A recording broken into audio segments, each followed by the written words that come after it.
Hello, wonderful future nurses-to-be. Welcome to Nursing 410, Module 6, Male and Female Systems. And so what are we going to talk about today? We're going to talk about breast cancer, cervical and ovarian cancer, prolapse, abnormal uterine bleeding, PID, BPH, prostate cancer, and erectile dysfunctions. Very common conditions.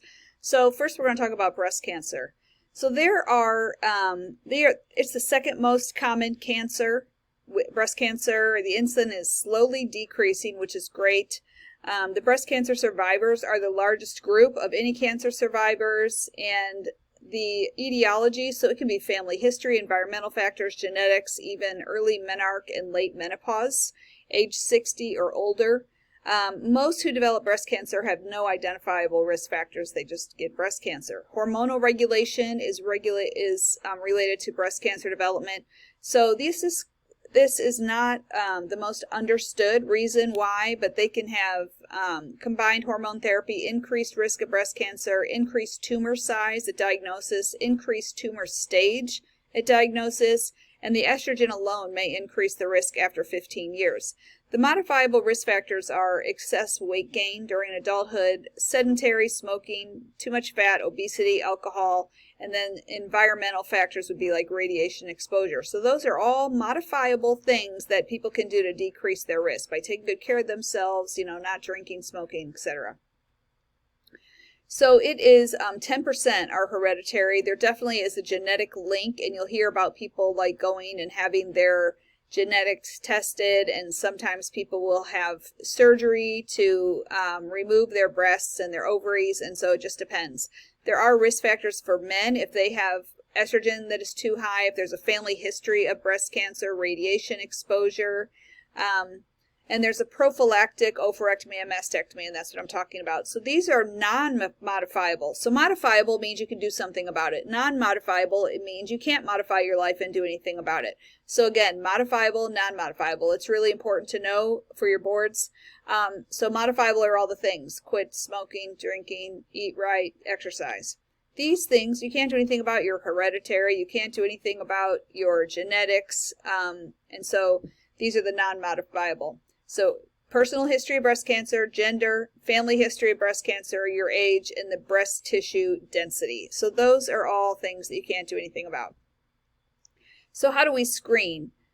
We need yearly mammograms, clinical breast exams, consistent breast self-exams, and know women that are of increased risk. And so the yearly mammograms for an average risk woman starts at age 45, and it continues yearly from age 45 to 54, and then every 2 years after 55.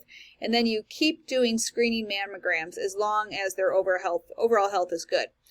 For clinical breast exams, anybody can do a clinical breast exam, to do self-exam, to do the normal look, feel of breasts, and to review the technique. When you have people, you need to review how they're doing their breast exam.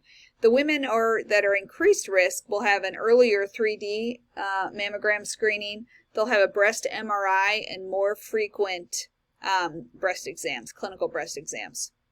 So breast cancer diagnostics, what do we do? A mammography, ultrasound, self-exam, consult with a mammologist, and then biopsies or cytological analysis. So they might have a fine needle aspiration or a core needle biopsy or a vacuum-assisted biopsy or excisional biopsy. So lots of different biopsies depending on what they're trying to get to, where it is, how big it is, lots of different factors that go into deciding how they do a biopsy.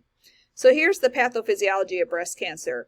So there are, the types are ductal carcinoma and then lobular carcinoma and lobular, and that affects your milk duct glands. And then others would be inflammatory, Paget's disease, and then metastatic disease. And metastatic means it has spread from its primary site to other sites. And so this is when breast cancer is the primary cancer. So a lot of times you'll hear about this. Is there a primary cancer? Is it metastatic from that type of cancer? Are there two primaries? And so let me explain that just for a minute. So let's say that they find a spot on your lung and they biopsy it and they're like, you have kidney cancer. It's renal.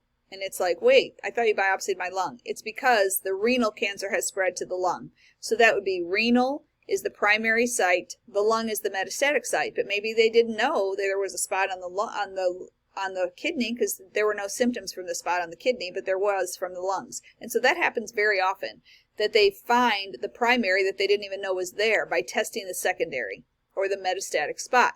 So here we're talking about breast cancer, and when we talk about METs, that means the breast cancer is now in the bone, liver, lungs, and brain. It's not that they have brain cancer, it's not that they have liver cancer, it's not that they have lung cancer, it's that there are breast cancer that has spread to their lung, livers, and brain. So make sure you understand that distinction. So the pathophysiology, you can look over this list again, and I encourage you to go through the slides again and look at all these different things that can cause breast cancer. So the factors that affect prognosis are tumor size, if you have node involvement, the tumor differentiation, and then if you're estrogen or progesterone receptor site positive, and so it'll say like, are you, ER positive? That means is estrogen receptor positive or negative? It's one of our markers, and then growth factor receptors.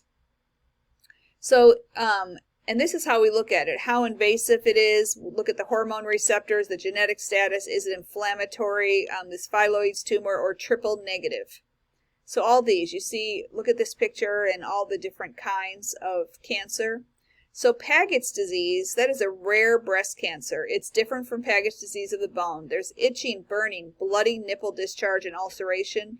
The nipple changes are often, they think it's like an infection or dermatitis, which leads to treatment delays because they don't recognize that it's Paget's disease. The lobular carcinoma in situ, this is LCIS, that's reclassified as benign, but it increases the risk for developing breast cancer. And then invasive means it has spread to other locations. So infiltrating ductal carcinoma. That's the most common type of breast cancer. It starts in the milk ducts and then it breaks through the walls to the surrounding tissue. Invasive lobular carcinoma, it usually presents as a thickening in the upper outer quadrant of the breast. And so when you are training people on how to do your breast exam, make sure you tell people to focus on the upper outer side of each of their breasts.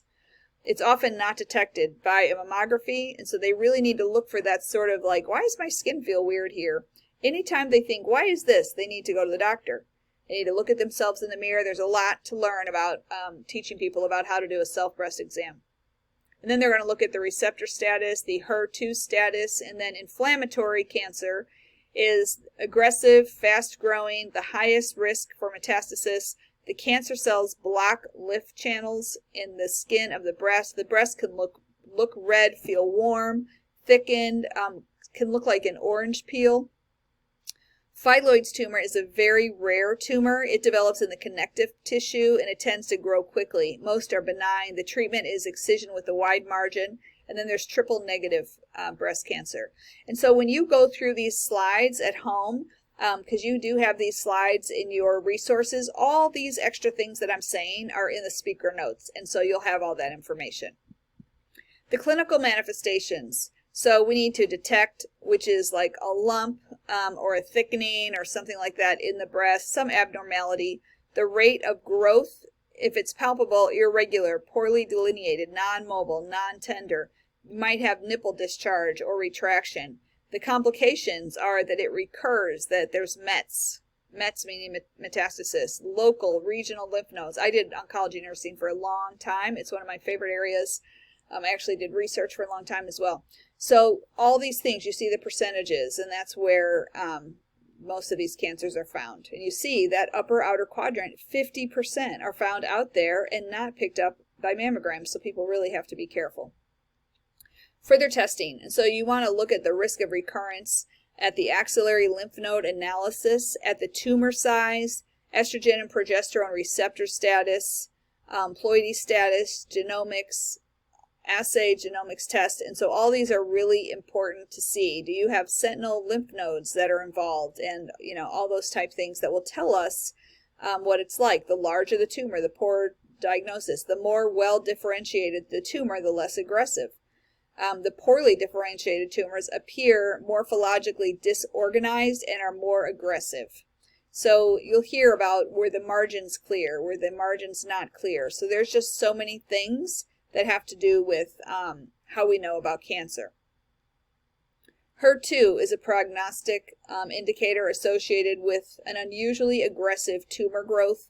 greater risk for recurrence, and poor prognosis. So like if you ever were interested in doing research, you'll see there'll be a lot of, with studies, there are inclusion criteria and exclusion criteria. The inclusion criteria might be HER2 positive, HER2 negative, estrogen receptor positive. You know, they have this size tumor, and so there's lots of different things that they know.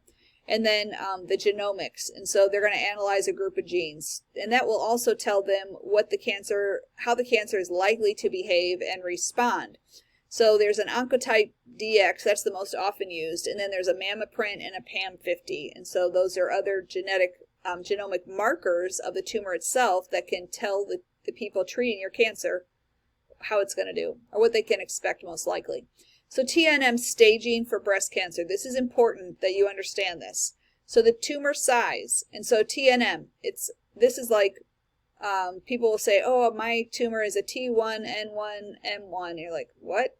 What does that mean? Here's what it means. So T1, T has to do with the tumor size. So if it's a T1, it's 0 to 2 centimeters. If it's a T2, it's 2 to 5 centimeters, etc. T4 means it's broken through the skin or attached to the cell or attached to the chest wall. N is lymph node status, node. So T for tumor, N for lymph node. No, 0 means a surgeon can't feel any nodes. 1, they can feel swollen nodes. 2, they feel swollen and lumpy. 4, they're located near the collarbone. And then M is for metastasis. 0 means the nodes are cancer-free. 1 is that the nodes show cancer or micrometastasis. And so that's how they stage breast cancer. And the treatment is often determined by the staging, you know, and what type of cancer it is, the pathology. So the surgical therapy, this is really common for people to have a lumpectomy, to have radiation, chemotherapy, and then there are of course contraindications. But in this picture, you'll see a modified radical mastectomy or a complete mastectomy where they remove everything. And so it just depends on what type of surgery. For a lumpectomy, they're going to remove the entire tumor with a margin of normal tissue. So you'll hear them say, oh, my margins were clean. What does that mean? That means they removed the tumor. So let's say that you are able to open an orange without totally taking the peeling off, and you take the orange out, and you look everywhere inside that orange peeling, you're looking for orange, no orange is there. So what they say, the margins are clear. They've taken that tumor out, and they're going to check everything on the inside and make sure there's no more tumor cells, so it's clean. And that would be clean margins. And if they don't get clean margin, they're going to take another layer, and they're going to take another layer until they get clean margins. So that's what they do in surgery. Very important. Lymphedema, this is a very common problem where they have an accumulation in lymph, and that can occur because of lymph node sampling or radiation therapy. The axillary nodes just cannot return that lymph fluid to the central circulation, and so they get fluid in their arm, hand, and the breast, and it causes obstructive pressure on the veins and venous return. A mastectomy can be a total or simple, modified, nipple-sparing reconstruction. So a total or simple removes the entire breast. Modified removes the breast and the lymph nodes, but it preserves the muscle. Nipple-sparing is just the underlying tissue is removed, and the breast reconstruction can be done, which is the most common. So there can be an implant reconstruction or a tissue flap. Post-surgical, people can have post-breast therapy pain syndrome, PBTPS. That's where there's nerve injury, and there's those intercostobrachial nerves, and it provides sensation to that shoulder and upper arm. People will get chemotherapy and radiation therapy. It can be mild, it can be debilitating, and the treatment can include NSAIDs, low-dose antidepressants, anti-seizure drugs. There can also be phantom breast pain, where they feel pain in their breast that's not there anymore. It occurs for the same reasons why people have phantom limb pain, because the brain continues to send signals to the nerves in the breast area that was cut during surgery. Radiation therapy. So this is adjuvant. Adjuvant means in addition to. So in addition to chemotherapy or surgery or whatever, they do adjuvant radiation. So it prevents local cancer recurrences after breast cancer surgery, breast conserving surgery. It can prevent local and lymph node recurrences after a mastectomy. It relieves pain. So external radiation, it's done after surgery. It's based on the chance that there might be residual cells left. Okay, so we got clean margins, but let's just make extra sure, and so let's radiate the area to kill off anything that's there. It does not prevent distance mets because it only works right where there's radiation. So it doesn't go to your liver and your lung and everything else. It's right there. People can be very tired, have skin changes, and they might have breast edema, a lot of skin problems with radiation because of burns. Brachytherapy is where there's internal radiation delivered right into the cavity that's left after lumpectomy. Requires only 5 treatments. The palliative radiation therapy, this is to help reduce the size of the mass. Maybe they need to have reduce the size of the mass before surgery. That happens a lot in cancers where they'll have radiation to reduce the size of the tumor so they can actually get it out. Or it could be palliative where, okay, there's not much we can do, but this tumor is really hitting whatever, and so we're going to do palliative radiation to shrink it to decrease pain. And so radiation can be used for all sorts of things. So here's all the different things, and I encourage you to look at this chart. There's drug therapy, right? There's chemotherapy, hormone therapy, immunotherapy, targeted therapy. So many different chemotherapies now than there used to be. So, and it's not just, they might use, there's just so many different treatments that are used in addition to chemotherapeutic drugs. Hormone therapy, ovarian ablation, estrogen receptor blockers, aromatase inhibitors, estrogen receptor modulators, immunotherapy.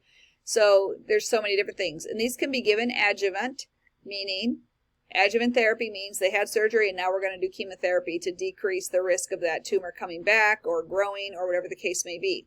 Chemotherapy is, by definition, it's cytotoxic, meaning they're going to kill this cancer cells, cytotoxic drugs to destroy cancer cells. It's usually combination. It's better than a single drug, usually for 3 to 6 months. If they have metastatic disease, it could be for life.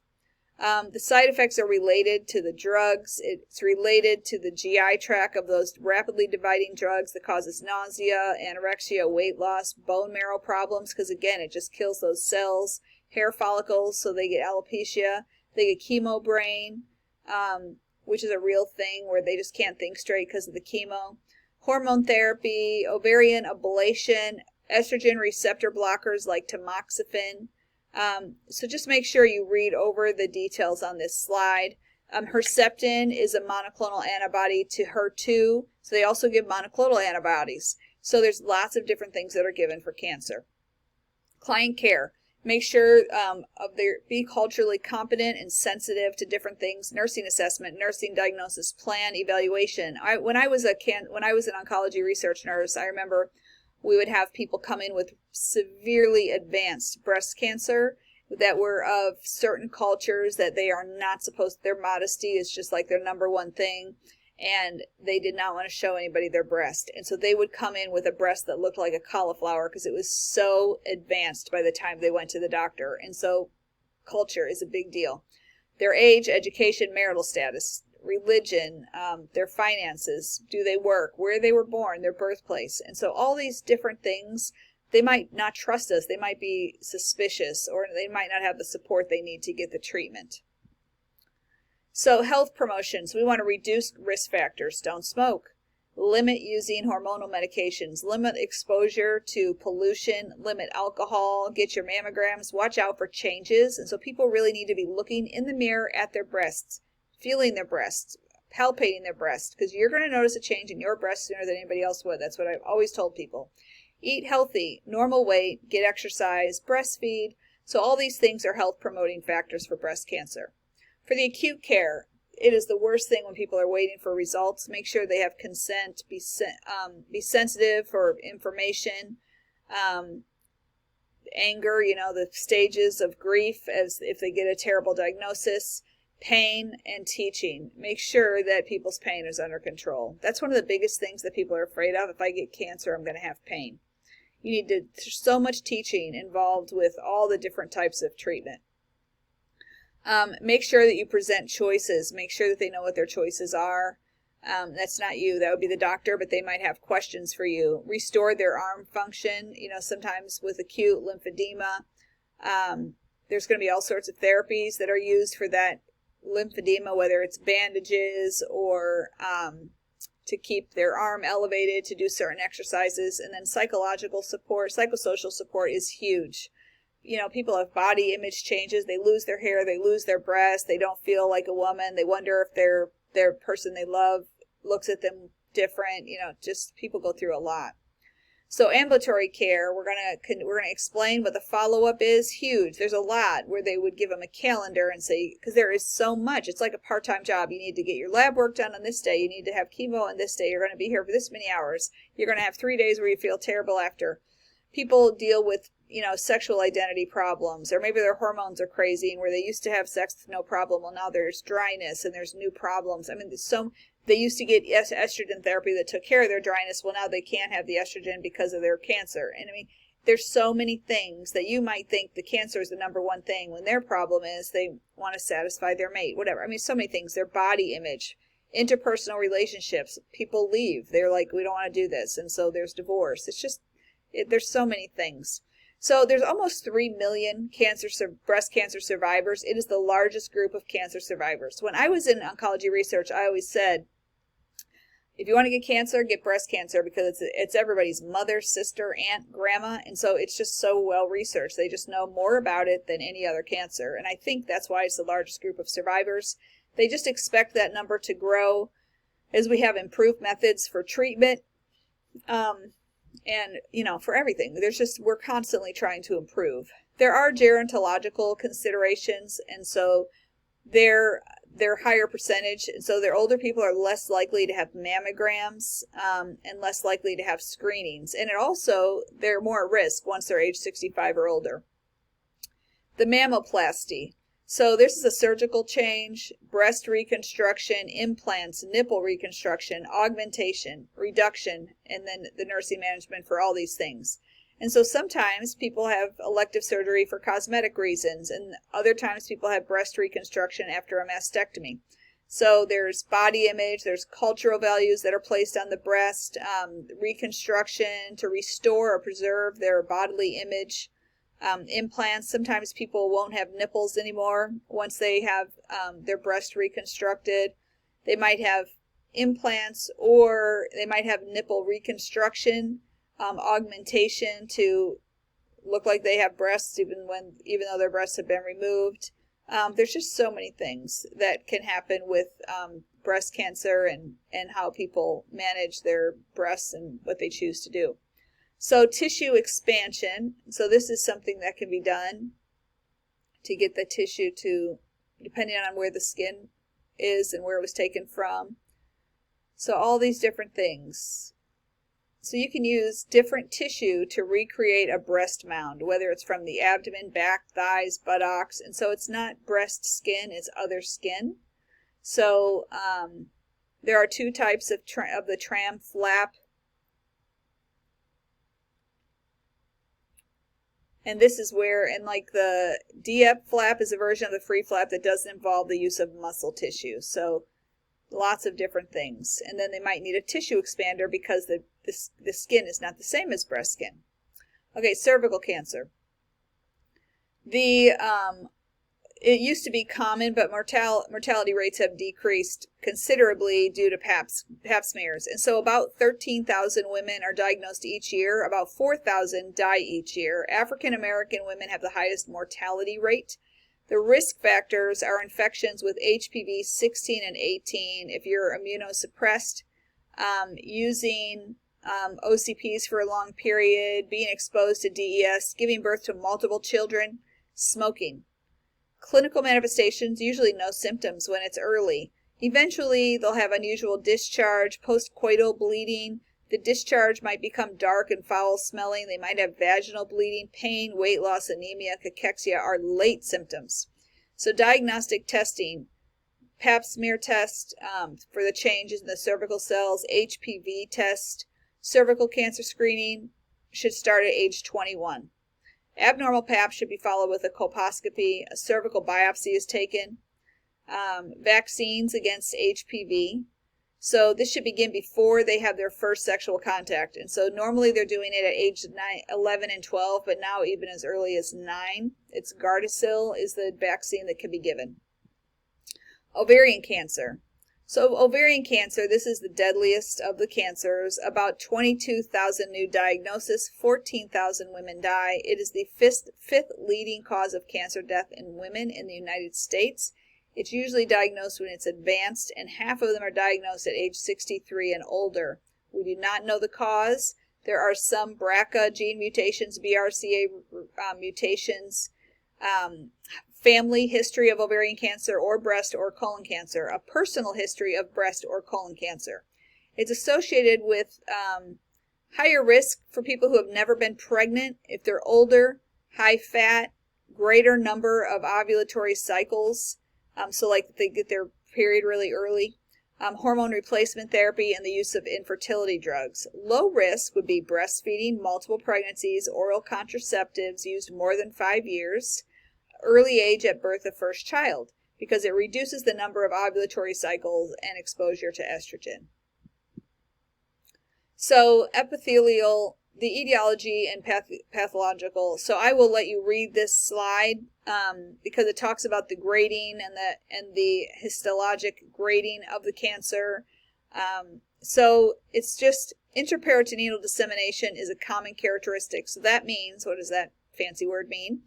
That there could be metastatic disease to the uterus, bladder, bowel, and omentum, because it just spreads. It's really rare to have somebody be opened up with ovarian cancer and not have it, and not have spread. So my secretary, when I was director of research at a cancer center, my secretary Elaine, amazing woman, I just loved her, and my mom had died when I was 14 of cervical cancer. She had a pap smear, and they did not follow up. So nobody called her to tell her that her pap smear was bad. And you might be going, oh my gosh, but this was in the 70s, and probably it was faxed over or something, and someone put it in the wrong pile, and so nobody called her.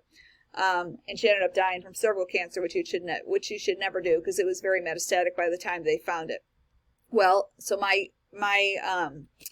secretary Elaine, that I was close to, she had kids. Her youngest was 14, and she had never gone back to the doctor since then. She said, I'm not going to have any more kids. I hate having I hate going to have my feet in stirrups. It's embarrassing. I don't want to go. So I pressed her to go. Well, no.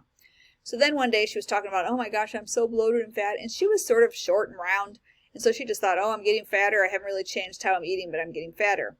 And my period finished, and I'm still bloated. What the heck? Ha ha ha, like laughed it off. So long story short, she went first she called the office, and they said, really, you want to come in for bloating?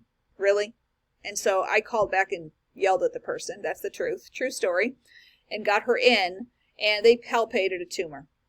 And she ended up having cancer, and she's the only, as of, I don't know when, but the only stage 1 ovarian cancer they've seen. And when she was in the OR, the surgeon, who was a gynecological oncologist, like that's all they did, surgeon, said they had never seen it before. And the person came back and said it was cancer. She thought it was a benign tumor she took off.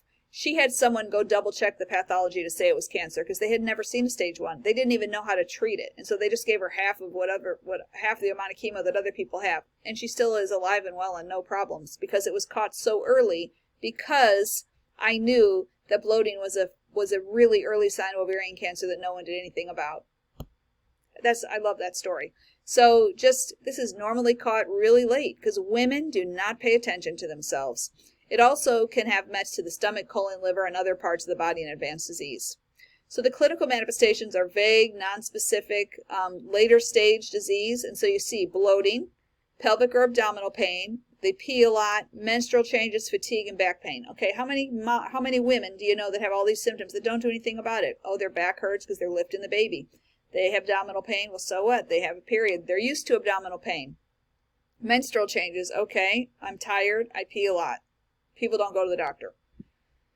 Interprofessional care. So there's going to be different diagnostics, but really it's ovarian masses can be detected with an ultrasound, and they might do an exploratory lab to see what's going on. For high-risk women, they might do screening in addition to an annual pelvic.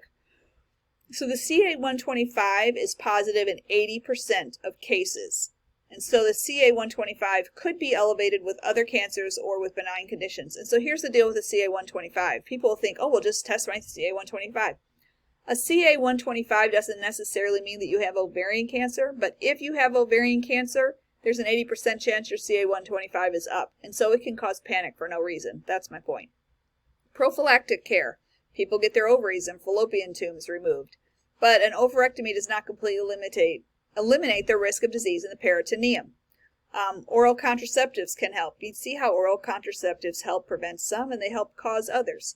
The initial treatment is a total abdominal hysterectomy, bilateral oophorectomy, removal of the omentum, tumor debulking, meaning that we just have to get rid of this bulk of tumor. And then it depends on the grade and the stage, just like we talked about with breast cancer. And then there's targeted therapies. And so please read over the notes when you go through this again. Prolapse. Pelvic organ prolapse. What does that mean? It means it like falls out. I remember I was a new nurse in ICU. And I had this older woman, and I pulled, like I was just checking on her Foley, and I pulled back the sheets, and it looked like there was a baseball between her legs, and I'm like, oh my goodness, what's that? And so I called this nurse over that had been a nurse for a long time, and they were like, oh, they have a prolapse. And I'm like, oh my Lord, somebody could have warned me about that. So here's your warning. Thank you. You're welcome. So this is a pelvic organ prolapse, where the pelvic organ involves a descent of one or more aspects of the uterus and vagina, allowing nearby organs such as the bladder and rectum to herniate into the vaginal space. The risk for prolapse can be increased from having a vaginal birth, from people being overweight, chronic coughing, straining during bowel movements, and decreased estrogen. Okay, so that means you want to get your estrogen, right? But then if you have too much estrogen, you're at risk for this cancer. Being a female is no fun. So this uterine prolapse, a downward descent, it depends on the degree. There's lots of symptoms like, things just come out where they're not supposed to come out. There's therapy and surgery. So this lady had a uterine prolapse, and so there was a downward, that's a nice way of saying that her uterus just came out of her vagina. It's a downward displacement of the uterus into the vagina cavity. Canal. The prolapse is rated by the degree. And so in the first degree prolapse, the cervix rests in the lower part of the vagina. Second degree, it's at the vaginal opening. Third degree, mean it protrudes, that it's just right there. That's third degree. That's what this lady had. The symptoms vary. The client may feel like something is coming down, almost like they're giving birth. They can have a dragging or a heavy feeling in their pelvis or a backache. They can have stress incontinence. With third degree, it is subject to constant irritation and tissue changes. Kegel exercises can help for some women. A pessary can be placed in the vagina to help keep the uterus where it's supposed to be. Surgery. Yes, they might need surgery if these conservative measures are not successful. And that involves a vaginal hysterectomy to just take it out, so then it won't come out anymore. Okay, abnormal uterine bleeding. Abnormal uterine bleeding is heavy menstrual bleeding or intermenstrual bleeding. So structural causes, polyp. So you see this PALM, all those are problems, malignancy. And then COIN is non-structural causes, coagulopathy, ovulatory dysfunction, endometrial, iatrogenic, and not yet classified. So this is any time that a woman's menstrual flow includes different volume, duration, or a cycle pattern that has changed. And it's heavy bleeding. It describes, it's just excessive bleeding. Intermenstrual refers to bleeding between regular menstrual cycles. It's chronic if it's abnormal in volume, timing, and regularity and has been present for more than 6 months. Acute AUB is an episode of heavy bleeding that actually requires treatment. So this can be from fibroids, polyps, ovulatory dysfunction, endometrial problems, cancer, and other causes like thrombocytopenia, leukemia, medications, eating disorders, liver failure.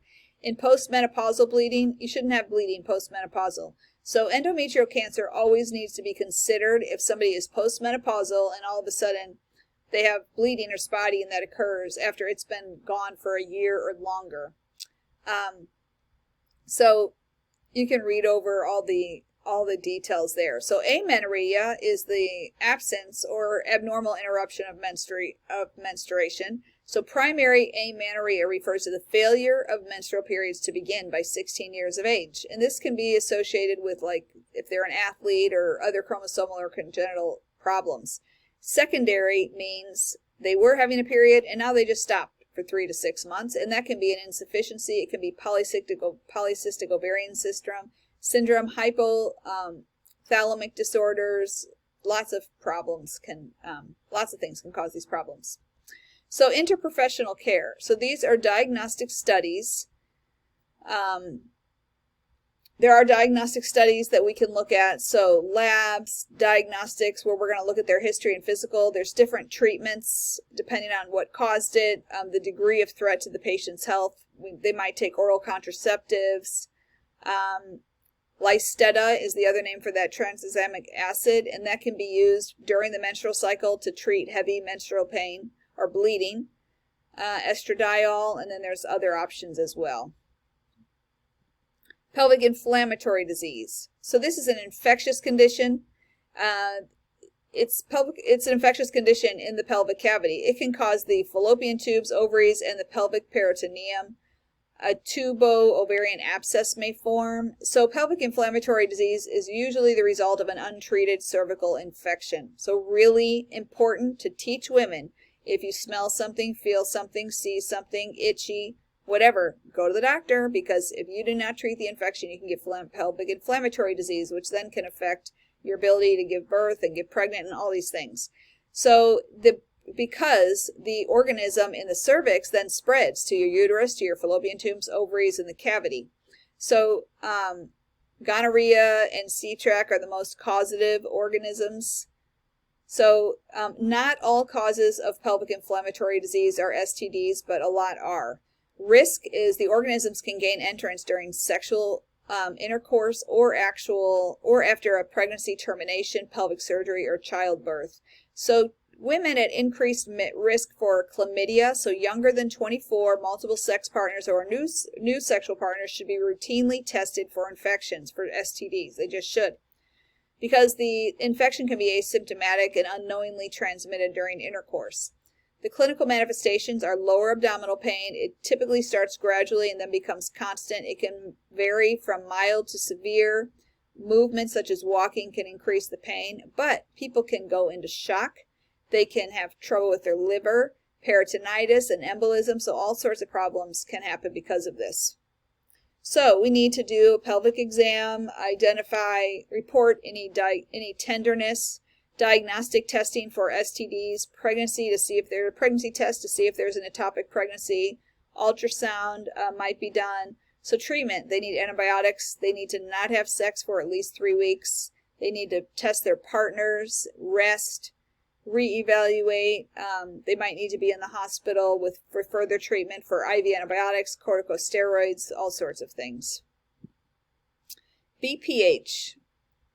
So benign prostatic hyperplasia, very, very common condition. Almost 50% of men will have it by the age of 50, 70% by ages 60 to 69. So it's a lower urinary tract syndrome where they have trouble with their urine stream, or a decreased, weaker flow of urine, or increased frequency of urine. So it's not completely understood what causes it. It could be hormone changes that occur with aging, but it develops in the inner part of the prostate. The risk factors are age, obesity, lack of physical activity, alcohol use, erectile dysfunction, smoking, diabetes, family history in a first-degree relative. The complications, people could get a UTI if they're not emptying their bladder well enough and it's severe. They could have sepsis, they could have bladder calculi, they could have renal failure, so it definitely should be treated.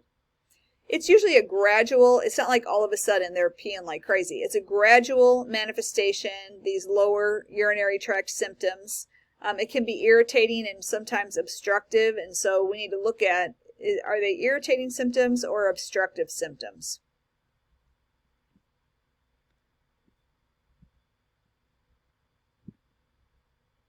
So the digital rectal exam is how they check that prostate to see if it's enlarged. They'll do a PSA test, a urine test, and a urine flow test to see what's going on. So the urinalysis is to look at the culture and any sensitivities, the PSA level, the creatinine, or they might do a renal ultrasound, the post-void residual to see if they're able to empty or that prostate is enlarged and it's not letting them empty. They might have an MRI of the pelvis. They might have a biopsy to make sure that it's not cancer, depending on what the PSA is. The goal is to have good bladder drainage, not have symptoms, and prevent and treat the complications. So conservatively, they just might watch and wait with mild symptoms and just sort of decrease things that bother the bladder, restrict evening fluids, and so they don't have to pee all the time, and get an annual PSA. So drug therapy. There are two main classes. They might also get a combination of therapy. It depends on what their symptoms are, and some people even take herbs for BPH, and so it just depends. It's certainly up to the patient, but you can read over the details here because there's a lot of medications that can be given. There's ones that do not decrease the size of the prostate, but it has to do with muscle relaxation, and then there's other ones that actually do reduce the symptoms. And saw palmetto is an herbal therapy. Research does not support its beneficial effects, but we have to make sure that you encourage people to tell the truth, whatever they're taking. The treatment. So there are minimally invasive therapies. There's photoselective vaporization of the prostate. They can have a laser or a urethral lift. And so there are certainly invasive solutions to this. Microwave therapy, a needle ablation, vaporization. And then for surgery, they could have a TUIP or a TURP. A TURP is a very common procedure that's done for BPH or prostate cancer. So if they have really decreased urine flow that causes discomfort, persistent residual urine, acute urinary retention, or hydronephrosis. And so the the UIP is just an incision where several small incisions are made into the prostate gland that relieves pressure. The transurethral resection is the gold standard. It's a surgical removal of the prostate tissue with a recystoscope. They're going to have a indwelling catheter post-procedure to facilitate urinary drainage, and they're probably going to have continuous or intermittent irrigation for the first 24 hours if there is a large amount of hematuria with clots. So we always want to be looking at at what's coming out of that bag to see what's going on. So for the nursing assessment, so subjective, we're going to want to know what meds they're on, what surgeries they've had, their functional health conditions, how do they sleep, how does it affect their sexuality. Objective, it's usually an older adult male, a distended bladder, possible diagnostic findings on ultrasound. Nursing diagnosis would be acute pain, a risk for infection. Planning, we're going to want to restore urinary drainage and resolution of any symptoms. Postoperative, no complications, restore the urinary control, complete the bladder emptying, and make sure they still have a satisfying sexual life. So health promotion, so focus. We want to always be looking at their PSA. Avoid substances that increase prostatic symptoms, such as alcohol and caffeine. Sudafed results in smooth muscle contraction. Teach patients to urinate every 2 hours or when they first feel the urge, and that minimizes how much urine is just sitting there. And teach the need for adequate fluid intake. The TURP.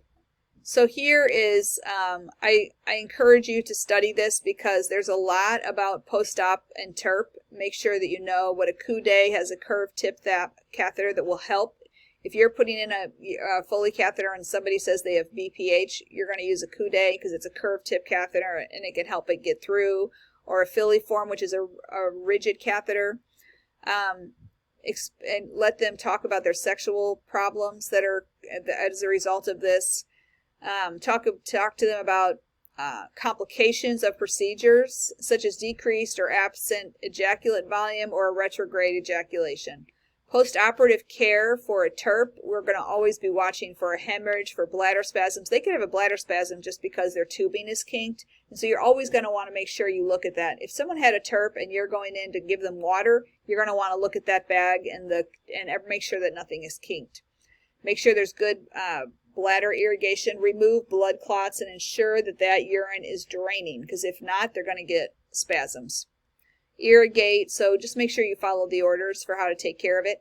You're going to expect blood clots for 24 to 36 hours. Assess for large amounts of bright red blood.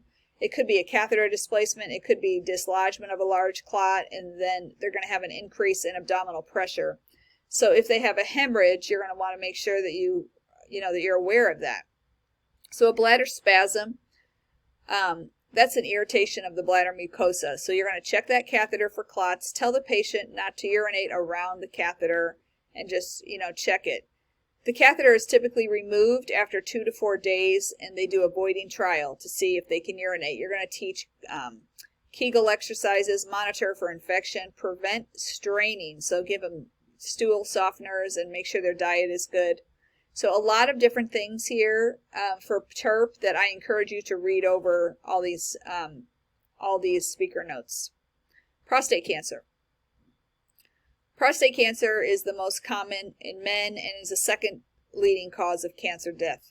So in the ACS, which is the American Cancer Society, predicts that 164,000 men will be diagnosed and 29,000 will die in 2018.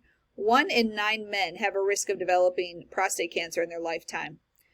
There are more than 2.9 million survivors. It's a slow-growing androgen-dependent cancer, and it can spread by direct extension through lymph nodes and through the bloodstream. It can spread to the skeleton, meaning their bones, liver, and lungs. And so the known risk factors are culture and ethnic disparities, and the incidence rises markedly after 50 years of age, and the median age of diagnosis is 66. Black men have the highest incidence, diagnosed at an early age with more advanced disease, higher mortality. The mortality is declining. Asian Americans have a lower incidence and mortality than white men. So it could possibly be the diet, which is high red and prostate meat, high fat dairy, and diet low in vegetables and fruits, obesity, chemical pesticides, smoking, or a genetic link. So make sure you go through the hereditary. There's a lot, about 3 or more first-degree relatives of prostate cancer in 3 generations on the same side. So just make sure you go through and look at this. There's a lot of details about the genetics and hereditary.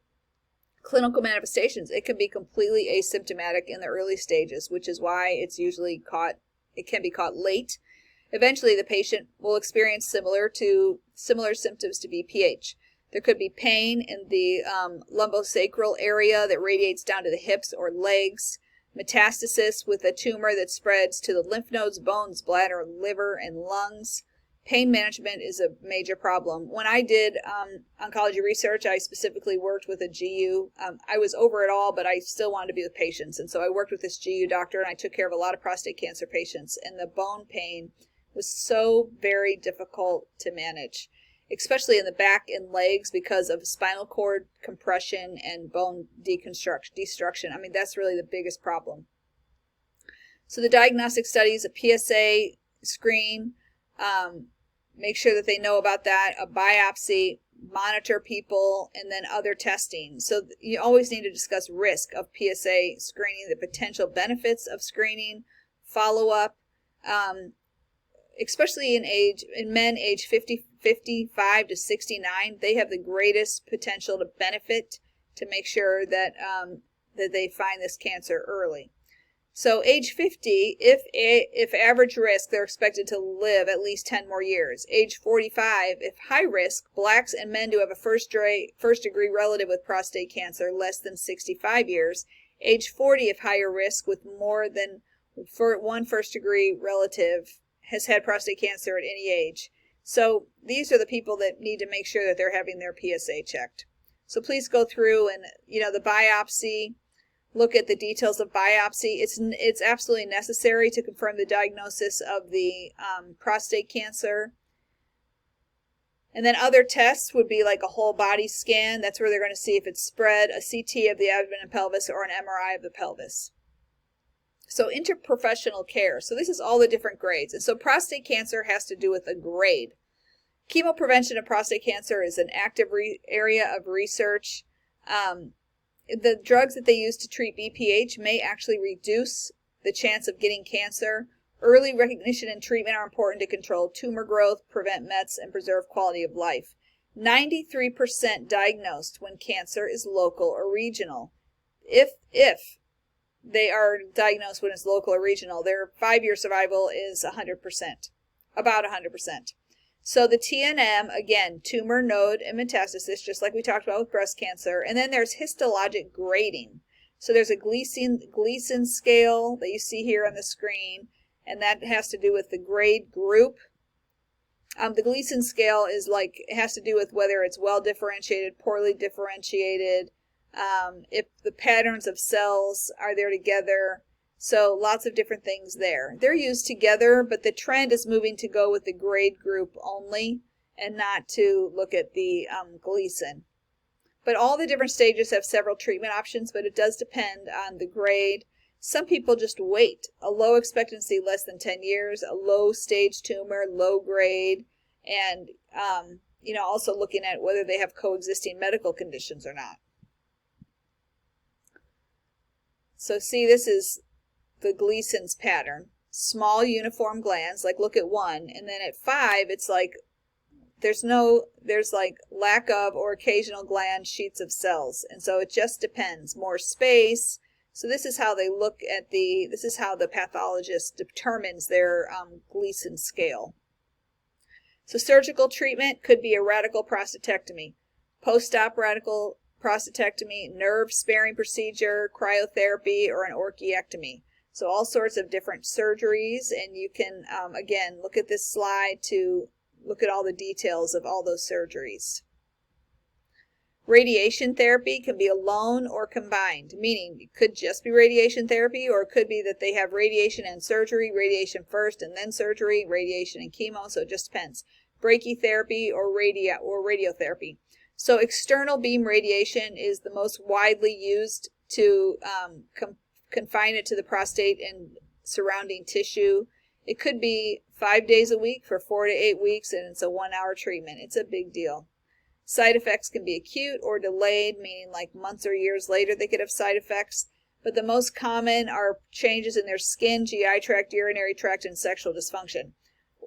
I mean, when we say, it could affect the skin, when you see what happens to people's skin when they have radiation, I had a friend that had anal cancer, 40-year-old woman. She was my closest friend. She's fine. And her skin was so bad. And then she had to defecate. And she ended up getting a bidet on her toilet because she could not wipe it. Her skin was just peeling and red and raw all the time because of radiation. It's just terrible. So it's the treatment is sometimes worse than the problem itself.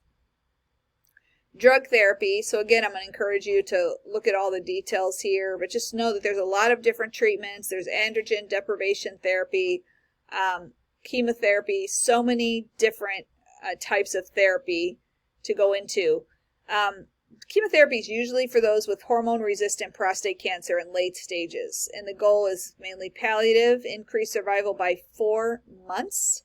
It does not decrease the tumor burden, so that's whether or not you want to have that.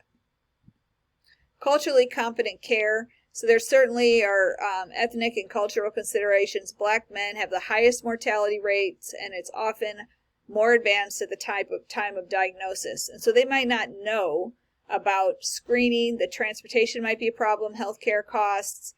They might use more religious coping strategies. There might be a perception of less favorable treatment. And then communication. You have to think about how they communicate so that you can get across what you need to get across. Nursing assessment, always we're going to look at subjective data, what medications do they take, surgeries, all the things, their functional health patterns. How are they urinating? Do they sleep? Cognitive, how are they doing? Do they have problems with their urine? Do they have low back pain or leg pain or pelvic pain? Objective, for the older male, do they have any pelvic lymphadenopathy? What are their urinary problems? Musculoskeletal, have they had fractures? Possible diagnostics like the PSA. For the nursing diagnosis, it could be lack of knowledge, acute pain, urinary retention, impaired urinary sexual function, impaired sexual functioning, anxiety. The nursing implementation, we're going to want them to be an active participant, and we're really going to want to control their pain, promote their health by doing PSA screenings. For acute care, if they've had surgery, we're going to need to take care of them. If they have radiation or chemotherapy, all those would be possibly in acute care or ambulatory care, to make sure that they know about their catheter care. So many different nursing implementation items when it comes to problems with prostate cancer. If they're at end of life, you're going to have all the palliative end of life considerations. And for an evaluation, we're going to want to know, are they actively participating? Is their pain under control? Do they understand the effects on their sexual function or their bladder and bowel issues? So erectile dysfunction. This is an inability to attain or maintain an erection. There are different risk factors such as diabetes, vascular disease, medications, result of surgery, trauma, chronic illness, stress, relationship issues, depression. It can be from reduced blood flow to the penis. It potentially is associated with cardiovascular disease because there's similar risk factors in both disorders. So the typical symptom is the self-report of they have erectile dysfunction. It can be occasional, gradual, sudden. For young men, they probably have diabetes, hypertension, sorry about that, depression, or cholesterol abnormalities, and it can lead to anger, depression, or anxiety. So diagnostic studies. First step, we're going to want to do to ask them about their sex life. So their erectile dysfunction, orgasmic function, desire, intercourse satisfaction, or overall satisfaction. And then to rule out diabetes, we would check their glucose, their hemoglobin A1C, their lipids. We're going to look at their testosterone, prolactin, thyroid, their PSA and CBC to rule out other things that might be causing erectile dysfunction or other non-invasive problems. The goal is a satisfactory sex life. The treatment is based on the underlying cause. And so no treatment options will restore ejaculation or tactile sensation if they are previously absent. Psychological issues, they might need a sex therapist. Emotional, to reassure them. So there are lots of different medications. They cause smooth muscle relaxation and increased blood flow to the corpus cavernosum, which promotes penile erection. It's generally safe and effective. So please look at those. But Viagra, everybody's heard of Viagra. Cialis, Stendra, so those are all drugs for erectile dysfunction. There might be a vacuum erection device, an intraurethral device that has vasoactive drugs that are inserted through a medicated urethral system for ejection, intracavernosal injections, and so people might actually give themselves injections.